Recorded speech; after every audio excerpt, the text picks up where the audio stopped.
हम सबके घर में एक टॉक्सिक रिश्तेदार होता ही है। और अगर आपकी जिंदगी में कोई भी टॉक्सिक रिश्तेदार नहीं है तो मुबारक हो, संभावना है कि वो टॉक्सिक रिश्तेदार आप खुद ही हो। नमस्कार दोस्तों, आपका स्वागत है आपके अपने द विराज शो में, जहां हम मिलकर बात करेंगे हमारी कॉमन लाइफ के बारे में। तो इस चैट शो के एपिसोड 1 में हम बात करने वाले हैं टॉक्सिक रिश्तेदारों के बारे में।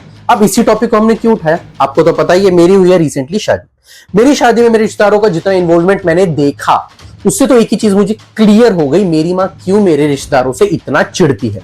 और बाय द वे, ये सब लोग तुम्हारी माँ के ऊपर चिढ़ते हैं। कहीं वो टॉक्सिक रिश्तेदार तुम्हारी माँ तो नहीं, तुम्हारी फैमिलीज में? पहले तो ये जानते हैं कि ये टॉक्सिक रिश्तेदार कौन होते हैं। वो जो खुद के फंक्शंस में तुमसे कुत्ते जैसा काम करवाएंगे, लेकिन जब उनका टाइम आए उस वक्त ये लोगों को मौत आ जाती है। खर्चा तूने किया था, लड़की थोड़ी मोटी नहीं है, मार्क्स इतने ही है। खुद के बच्चों के तो पास होने के वादे हैं, पर मेरे मार्क्स कितने हैं उसमें पूरे खानदान को इंटरेस्ट है। हमने तो इतना खर्चा किया था यार। ये वो कुछ सवाल है जिनको यूज किया जाता है हम लोगों को नीचा दिखाने के लिए। इनको लगता है कि ये लोग अगर डेली भगवानों के स्टेटस डालेंगे तो ये जब मरेंगे तो इनको एक स्पेशल कंसेशन मिलेगा यमराज से।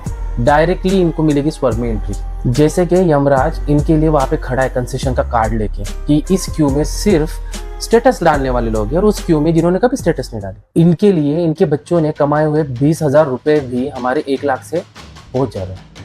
ये वो लोग हैं जो अपने 20 रुपए के किए हुए दान का प्रमोशन ऐसे करते हैं जैसे भैया अंबानी हो, लेकिन आपके हजारों दिए हुए रुपए इनके लिए कचरा होते हैं भैया। ये लोग वो होते हैं जिनके पास खुद की कोई कार नहीं है, ना इनके पास खुद की बाइसिकल है, लेकिन ये तुम्हारी खरीदी हुई खुद की कमाई की कार को देख के उसके ब्रांड के बारे में क्रिटिसाइज करते हुए कि ये तो ऐसा ब्रांड है, इसके बारे में तो ये न्यूज आई थी, कल परसों इसका एक्सीडेंट देख लिया, ये कार जलती हुई दिखाई दी हमको यहाँ पे, इस कार के ये पुर्जे इधर उधर पड़े हुए थे।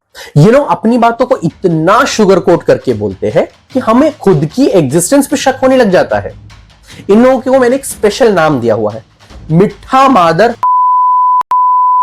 इस मजाक के पीछे एक सच भी छुपा है। हर घर में एक ऐसा मेंबर होता ही है जो हमेशा जहर ही उगलता है, पर समस्या ये है हम उन्हें बर्दाश्त करते रहते हैं। क्यों?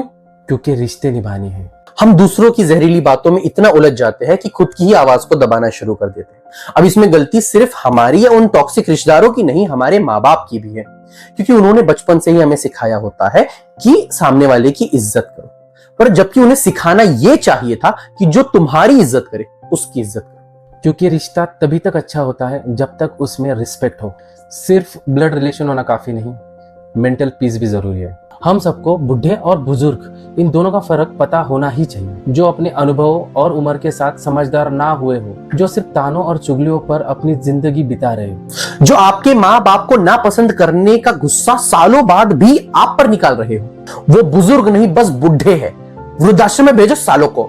वक्त आ गया है लोग क्या कहेंगे इस बीमारी का एंटीडोट बनाने का। रिश्ता वही सही जहां रिस्पेक्ट हो, बाकी सिर्फ व्हाट्सएप और इंस्टाग्राम के लाइक तक ही सीमित रखें तो सही रहे। वैसे तो ये लोग स्टोरीज देखेंगे, तुम्हारे पोस्ट देखेंगे, सब चीजें देखेंगे, लेकिन ये लाइक तो कभी करेंगे नहीं। ये 4 लोगों के कमेंट्स भी बढ़ के रखेंगे। नेक्स्ट टाइम आपको जब मिलेंगे तब उन कमेंट्स के बारे में एक बार डिस्कशन भी कर लेंगे, लेकिन ऐसा दिखाएंगे कि हमने तो पोस्ट देखी नहीं। तो दोस्तों, अगर आपको भी ये पहला एपिसोड पसंद आया हो तो जरूर शेयर कीजिए अपने रिश्तेदारों के साथ। मुझे पता है नहीं कर पाओगे, मैं खुद नहीं कर पाऊंगा यार, लेकिन स्टेटस पे तो जरूर रखूंगा और आपको भी रखना चाहिए ताकि वो सब रीड कर पाए, देख पाए और जान पाए कि वो लोग यही हरकतें कर रहे हैं।